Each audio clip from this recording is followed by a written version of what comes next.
Hi there, Elise Dewsberry here from New Musicals Inc.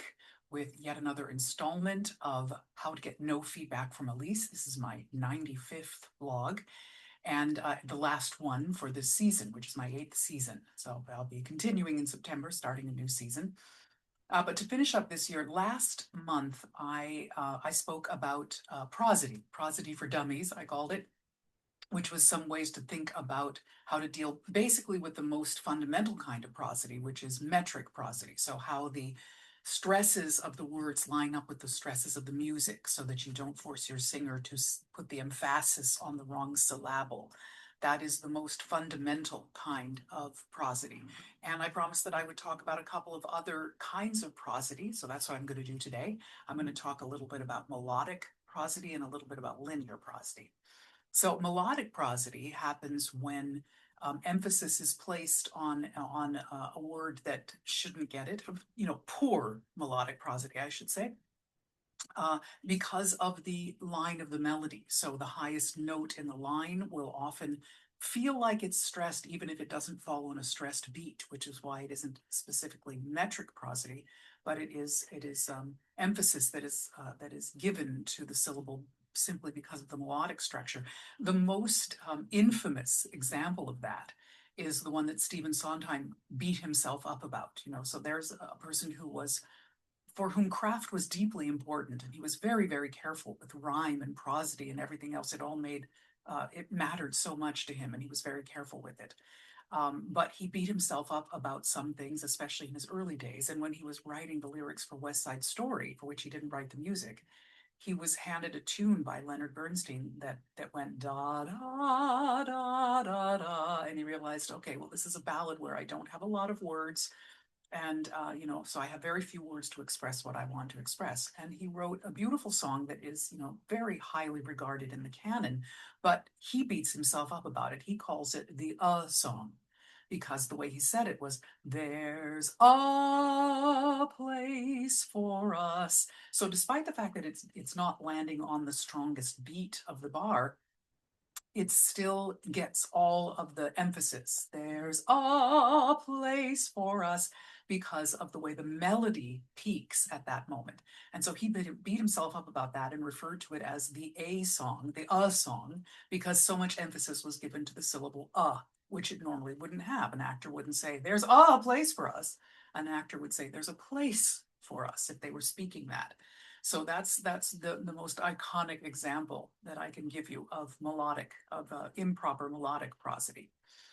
Linear prosody is something that comes up even more, and is sometimes a little bit harder to spot or to understand than metric prosody. But basically, I'll tell you that linear prosody is based on the assumption that language has punctuation and music has punctuation.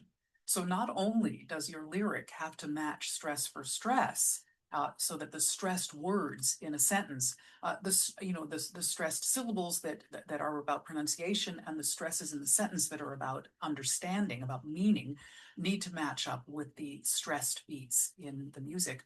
But also the punctuation needs to line up. So if the lyric phrase has a comma, then the music must have a comma or a period. If the phrase does not have a comma, then the music shouldn't have a comma, or it will affect the meaning. So I'll give you a couple of examples of what I mean by that. These aren't necessarily great. I didn't have anything as iconic in the repertoire as I did for the melodic prosody. So I made some stuff up and I'm not a lyricist, so forgive me, but this will give you the idea. So an example, for instance, of a phrase that should not have a comma, but you could set it so that it does. So I came up with the phrase, this is everything I want to be. That is a phrase that doesn't have punctuation within it, right? This is everything I want to be. There's no comma or semicolon or anything in the middle of that phrase. So if you were to set that musically in two pieces, so it was, this is everything I want to be, then it would confuse the meaning, because we would think that the meaning was done at the end of this is everything. And then we would go, oh, I see, the meaning isn't done. The sentence is continuing. And the next section would start, I want to be, and it wouldn't have an ending. So it wouldn't sound right, because we would be expecting that that's a phrase If that's a phrase that starts on its own because there was punctuation before it, it needs an ending. I want to be happy. I want to be something, not just I want to be, period.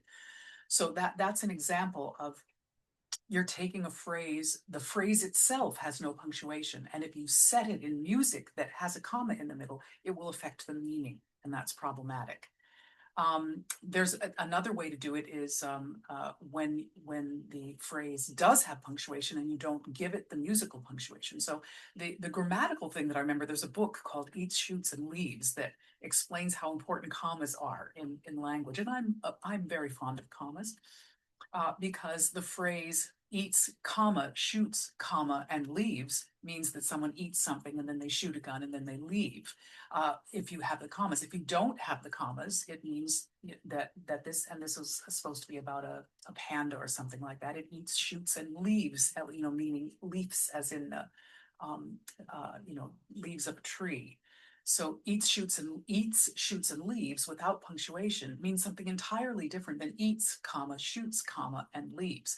So depending on which one of those you wanted to portray, you would have to set it musically with or without the commas. If you want it to be eats, shoots, and leaves, then you wouldn't want to set it he eats, shoots, and leaves, because we would interpret that as the one with the commas.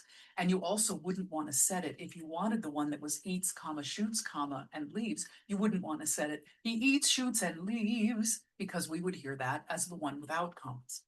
So it actually affects the grammar and the meaning of the sentence if you musically remove the punctuation that the sentence demands or add punctuation that the sentence doesn't want.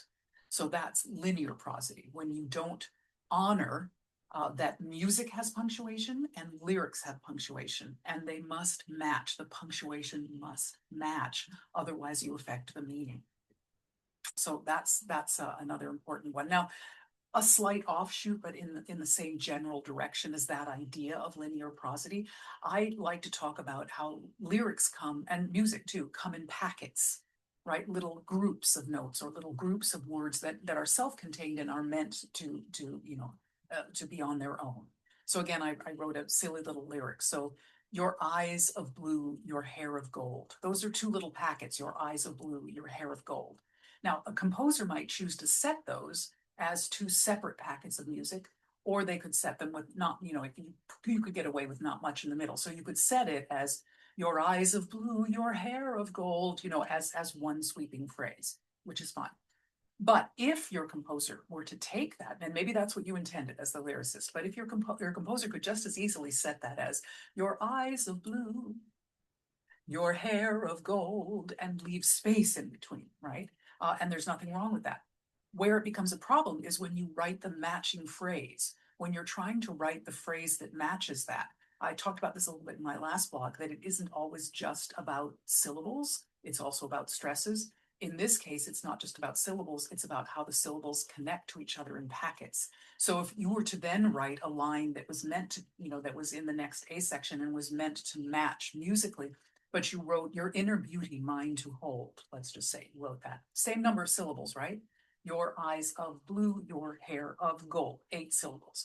Your inner beauty, mine to hold, 8 syllables, should match. However, if your composer had set the first one as your eyes of blue, your hair of gold, then when we get around to this next phrase, suddenly your singer would have to sing your inner beauty to be mine to hold, because beauty is split between the two packets. So the lyrics are not written in the same packets, because your eyes of blue, your hair of gold, combined with your inner beauty, mine to hold, are not written with the same packets, right? If your composer said it, your eyes of blue, your hair of gold, your inner beauty, mine to hold, awesome, if your composer understands that. But you need to make it pretty clear, because otherwise, if they set those first packets as individual packets, your eyes of blue, your hair of gold, it will not match. Then when they try to put your inner beauty, mine to hold, won't fit, and the singer won't be able to sing it properly. So these are some of the intricacies of melodic and linear prosody and how they work, and the idea of packets. So it all comes down to the fact that you understand that the English language has stresses that belong to words, right? A particular word is meant to have a particular stress. Like we don't say emphasis, right? We say emphasis. So the stress is designed to be on a certain syllable. So and also a phrase, I love you so much, or I love you so much. Where you put the stress in which word you decide to stress affects meaning. And so those have to match up with this. And music has stresses, depending on whether it's in 3/4 or 4/4 or 6/8 or whatever it is. Music has natural stresses, and so you want those things to match up. And the same thing is true at those that language has punctuation, commas and periods and semicolons and whatnot. Music also has punctuation. You could roughly say that the punctuation of music is equivalent to rests. That's a little bit simplistic, but essentially, if you've written a phrase with a comma, there better be a rest in the music. If there's music that has a rest, there better be a comma in the lyric that you set to that. So, and again, one of the most important things to remember, although I started this last month by saying that this was, prosody for dummies, and I was referring to lyricists who don't really understand music and how to sort of spot these things. But at the end of the day, it isn't the lyricist or the composer who's responsible for the proper prosody. It is a combination of the two. It's working together to understand these things, to understand how the stresses need to match and how the punctuation needs to match. It's something that the lyricist and the composer have to work on together, and they both have to understand what it means and how it works. So that's the conversation that a lyricist and a composer must have together. And so, a composer can come back to the lyricist and say, you didn't write these with the same packets of information. You didn't write these with the same punctuation. And the lyricist could say, oh, I didn't mean for that punctuation. I meant it to be different. Or oh, I see what you mean. I'll revise that. It's a back and forth between the lyricist and the composer to make sure that the stresses and the punctuation of the language match up with the stresses and the punctuation of the music. So best of luck in your work going forward with prosody. And here's to the end of my 8th season, and I'll see you again in a month with the beginning of the next one. Thanks, and toodaloo.